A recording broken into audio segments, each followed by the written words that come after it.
Delani, you're homeless here in San Diego. You just got a job, which is a good thing, but you've gone to jail for being homeless. Yes. Well, first, let's start with homelessness in San Diego. Briefly, tell me about living outside here in San Diego and how you ended up homeless. I ended up homeless back in 2014. Like I just had a change of events in life. Like everything basically hit rock bottom. Like I went from being employed, having a good job, having a partner that I was with for 12 years, landed over BMW in my driveway, just enjoying life and things were going on a good upswing, to everything just going 180, to losing my partner of 12 years. I totaled the cars, but I walked away alive. I lost my job, had to move out of my place in San Carlos. Like everything just like reset down to zero. And it wasn't from being anything stupid or doing anything like dumb. It just was a situation to where it's just life.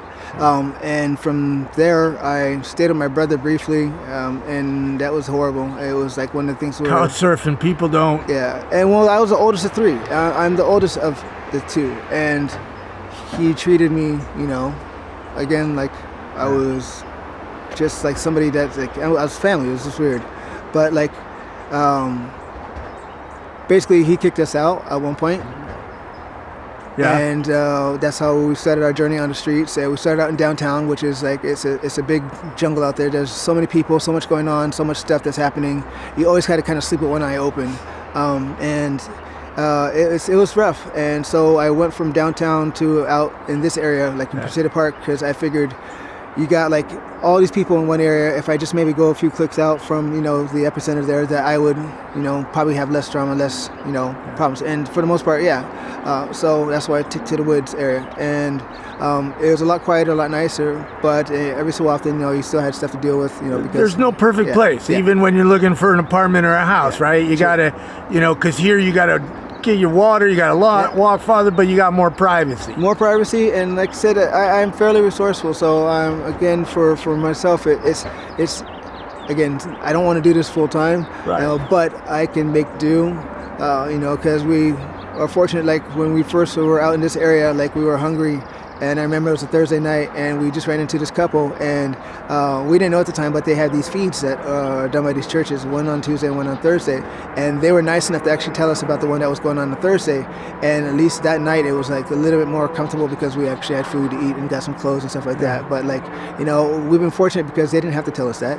They could have kept it to themselves. There was a company over here by the dairy that we used to call it, that they would stock food for like 7-Eleven sandwiches, all kinds of good stuff. Yeah. And they were actually really cool. They would actually come out there, and the food wouldn't be expired. It'd be like 5 days before it actually went bad. But they would actually put it to where we could actually get it, And another thing where it works out good, but then we have somebody that is retarded enough to mess with the business. He cut the brake lines to the truck one time, and then that time he broke in. So basically, they stopped that.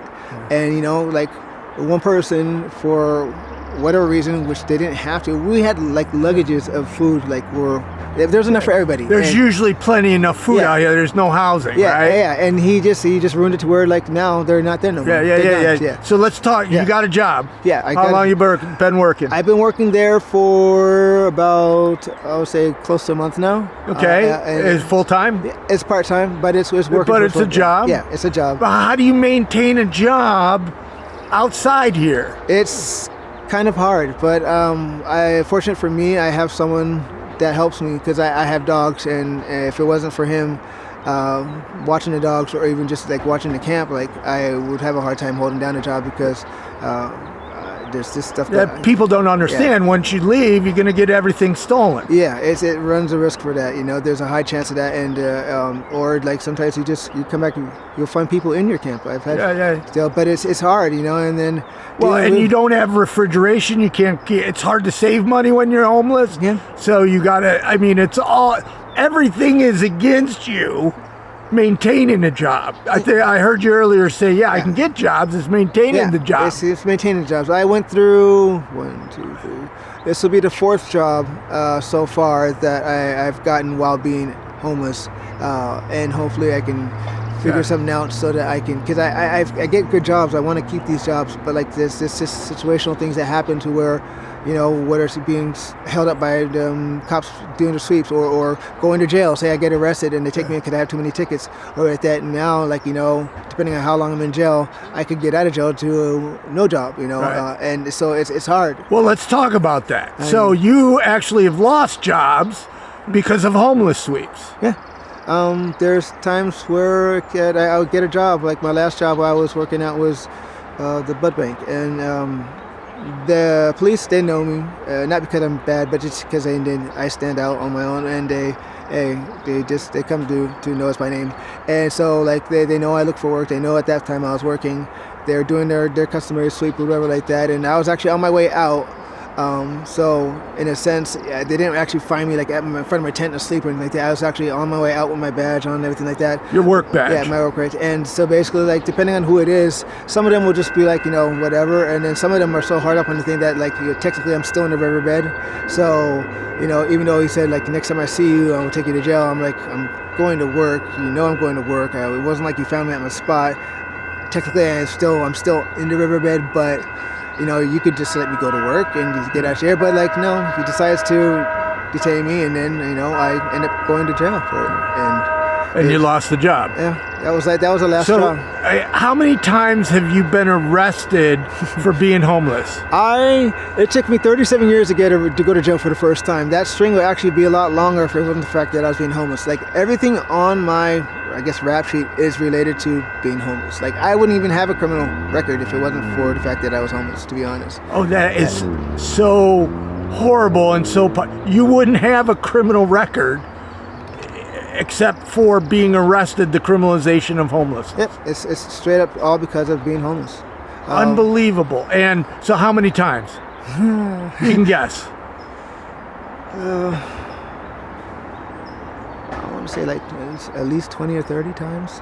Going to jail for being homeless. Now, we were talking earlier because I asked you how much the tickets were, and you said you didn't know because you'd go to jail to pay them off. Yeah, you go to jail. Usually what happens is you get tickets, you get cited. You can show up to court, but I mean the point is, they're still gonna do it. So they eventually put a bench warrant out. So then next time they run into you, they run your name. If you happen to have a warrant out, they take you to jail. And we just kind of learned that after the 3 days or whatever, depending on what the charges are. I guess that time pays for the fines. Yeah. The longest I've been in jail was 7 days, thank God.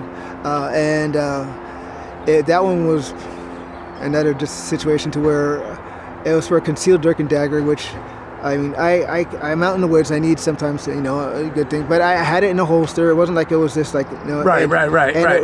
It just so happened that when I was helping somebody out, I had my bike. I had their stuff on top of the bike. I had my dog leash in my hand, and I'm going up over the top over here where it kind of crests up and goes out to the street.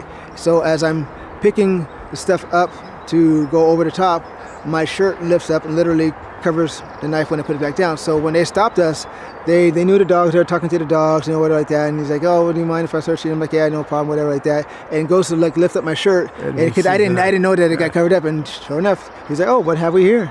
So they arrested you and you did 7 days. Yeah, but the thing that made it even worse was after he put me in the back of the truck, he literally opens the door and he's like, "More than likely they'll throw it out. You'll be out in 3 days. Don't worry about it." So basically, kind of admitting the fact that they are basically kind of reaching for it. They kind of knew that I wasn't intentionally trying to conceal it. It was they could have let that pass. They charged me for unrestrained animal, which was funny.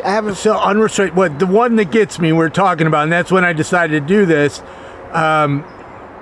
is that you got arrested because there wasn't a shelter bed. Yeah, that was that one caught me off guard because I was not expecting that. That shouldn't happen. I agree. It should not happen. It's funny, one of our friends right over there, he actually got the last bed.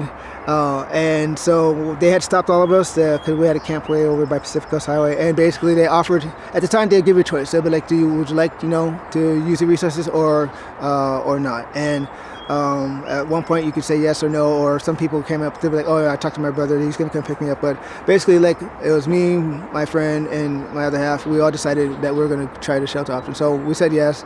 So what they do is they take your information, they make sure you don't have any warrants, and then they call into the places that they have, and they, see if they have any beds. And so they got one for my friend, my other half got one, and then so it was really weird because he didn't say nothing. He just hung up the phone, and then basically he put them in one truck or whatever, and then like I thought like, well, I guess I was gonna go back. Then he turned me to put my hands behind my back, and then puts the cuffs on me, and then puts me in the back, and I'm like, what's this about? And he's like, well, you're going to jail. I'm like, for what?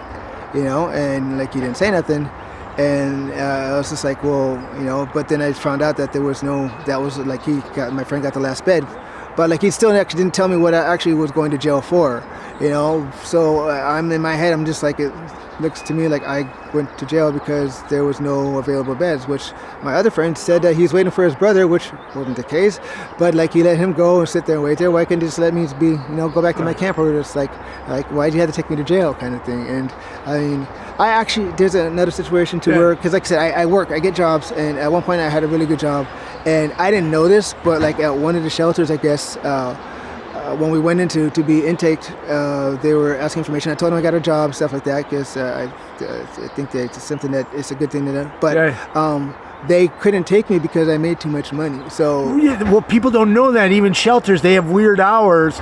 Like, many of you kick them out during the day, and you got to be in about a certain time. It wasn't even that. It was just because I guess per bed there's a certain allotment, I guess, like monetarily that allows them to get, I guess, I'm assuming financing. Right. But now, were you making enough money for an apartment?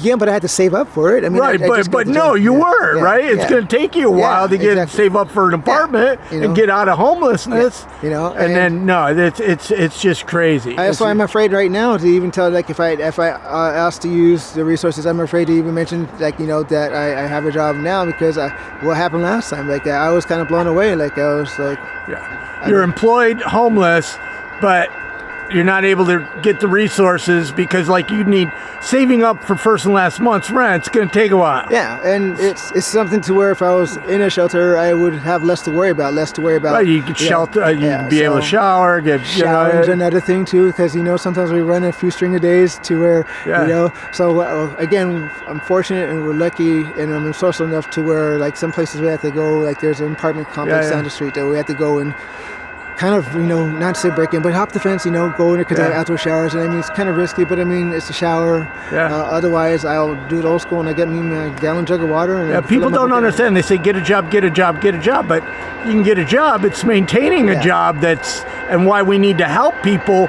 like, that are trying to do something, because if you got a good job and were able to save up, you'd be out of homelessness. Mm-hmm. And that's what we need to do. Mm-hmm. Anyways, I could talk to you forever.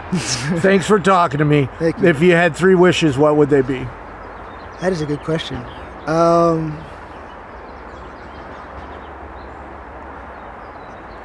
Honestly, I would say to get off the streets, even though I think I can manage that myself, but it's been a hard thing. So I'm going to be humble and be like, to get off the streets, like, that would be one.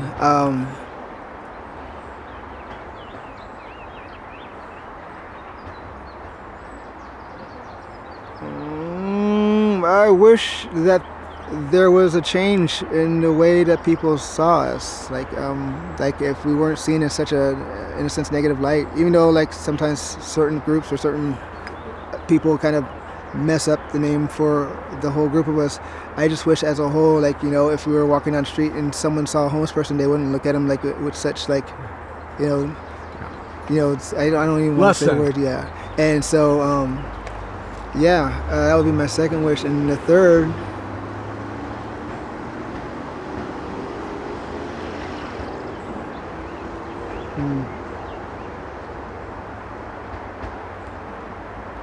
I don't know, it might be kind of cheeseball, but if the way, I probably would wish that, like, if everybody that was homeless could actually get a place. It's not cheeseball. That's awesome. Well, thank you very much for talking to me. Thank you.